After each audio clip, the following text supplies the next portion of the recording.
last class we were studying hierarchy of sciences.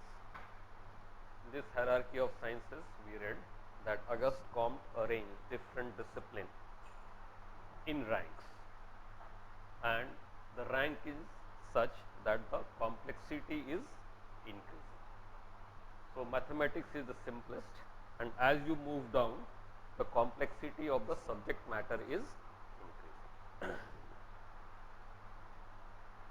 The discipline or the subject matter in which observation is direct, the possibility of observation is direct, it attains a status of positive science very soon.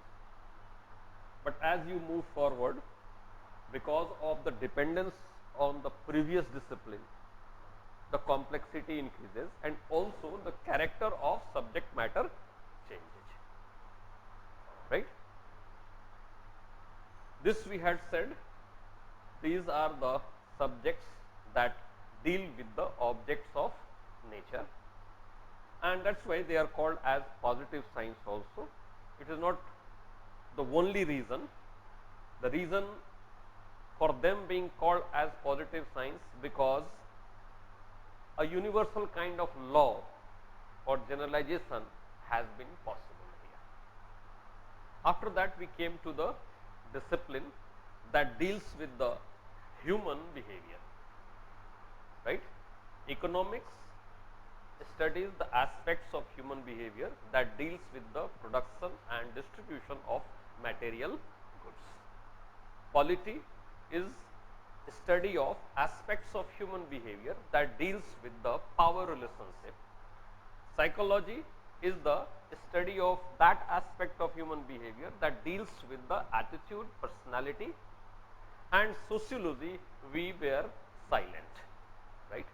The only thing is that all these disciplines, they study the aspects of human behavior, means these disciplines study human being, and that is why they are also called as humanities subject.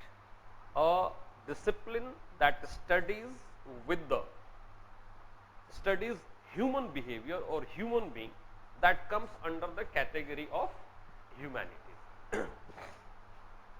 Now, whether this methodology that we called as positive methodology, observation, experimentation and verification, whether it will apply on this or not, right. Right now, we are assuming that these are positive science. In fact, they are positive science. There is no need to assumption. Why they are positive science? Because they deal with the objects of nature. Objects of nature. Objects of nature means they behave under certain natural condition or the factors. So, this duster is not going to move away from here on its own unless until certain external forces are applied on it, right. That means we said these objects of nature are what? They are not thinking being, rather they are dead object. And even if this biology deals with the living organism, it deals with the living organism, but their character does not change with time, right. Up to this we had said. After that we asked, let us define who are we, what is the characteristic feature of human being. Are we object or we are something else? Are we object like this? When I am saying, when I am asking this question, are we object like this, I am intending to ask that this object cannot act without any external factor or external forces. If you apply force on it, it will move. If you don't apply force on it, it will remain there stationary forever. Right? Means their behavior owes to the factors that are outside it. Right? Similarly, when we talked about the living organism also, many of the animals, in fact most of the animals, they behave in a predetermined way. For example, we say honeybees have some sort of society, but the character of society has not changed for the millions of years. Similarly, ants or lions, etc., their character has not changed. You won't get a lion as herbivorous or vegetarian. A lion is always non-vegetarian. It had been non-vegetarian, it is non-vegetarian even today. Are you getting it? Now we are asking what is the character of human being. Whenever we want to describe the nature of the things, we cannot describe it in absolute sense.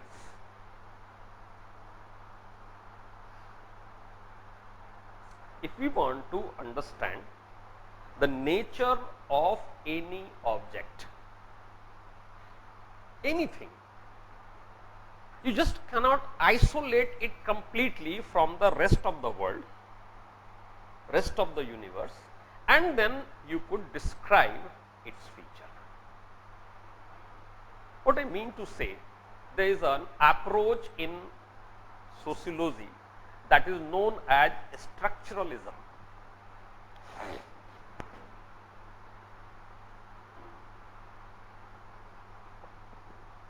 Right? Now, when I am using these type of terms, your homework is, when you go back home, search for this, what is structuralism, and try to read its detail.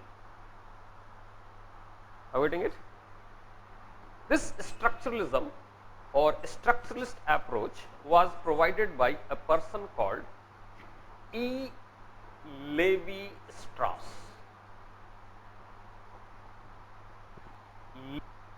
E. Levi-Strauss. Right? This person had written a book. The name of the book is Myth. The name of the book is Myth. Right? And in this book, this person had described, he is a social anthropologist, he had described that even the myth of a society is into some kind of structure, means organized.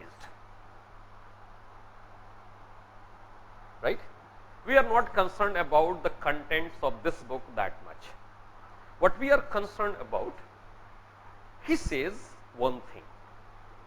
He says, world is comprehended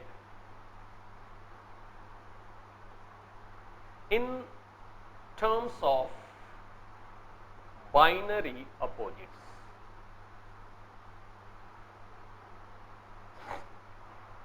He says, the world is comprehended in terms of binary opposites. What is the meaning of this? He says, if you are trying to understand the world or anything around us, we can understand its characteristics only when we compare it with its polar opposite.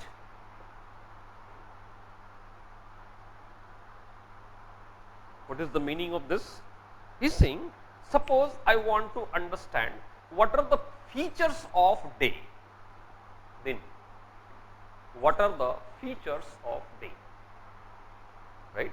He says, you can never understand or you can never analyze the feature and characteristics of day unless until you compare it with its opposite, that is night.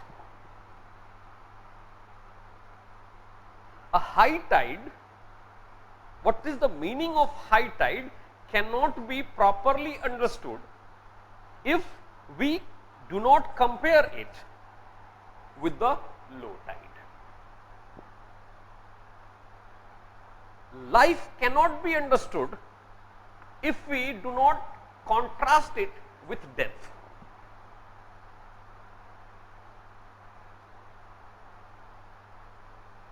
Means the world is comprehended in terms of binary opposites. You just cannot isolate the day and characterize it. You will never be able to understand it. As far as sociology is concerned or society is concerned, nothing is absolute in this society. Everything is relative. Suppose you are saying a person as good man. He is good because someone is bad. A person is nationalist when the other person is terrorist. Are you getting it? So this structuralist approach says that the world is comprehended in terms of binary opposite, means we can decipher the character of the things of a phenomena if we compare it with something polar opposite to it. Are you getting it? So black, its feature can be understood if we compare it with white. Are you getting it? So world is comprehended in terms of binary opposites. I am slightly modifying it, slightly. Instead of saying binary opposites, I am saying comparative.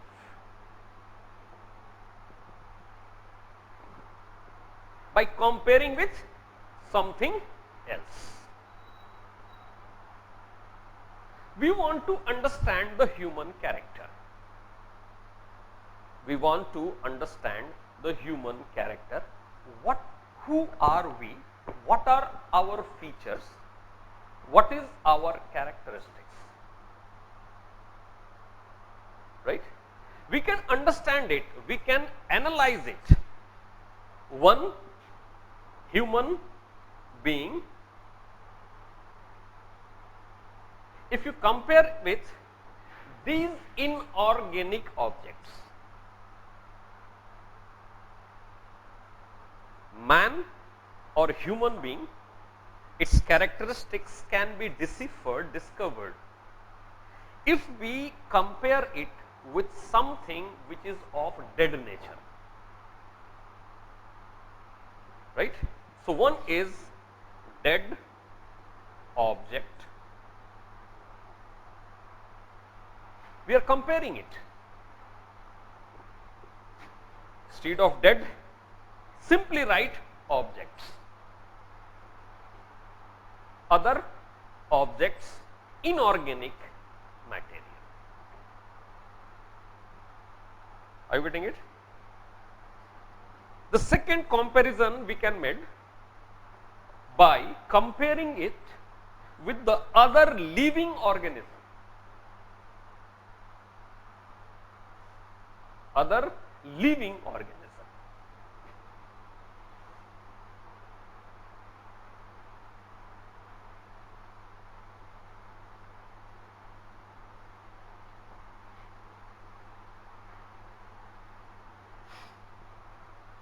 Right? You can further compare these with higher level of animals. You can say human being is a mammal, so we can compare human being with other mammals. Right? Means we can understand our character by comparing ourselves with some other objects that seems that gives an idea of different from us.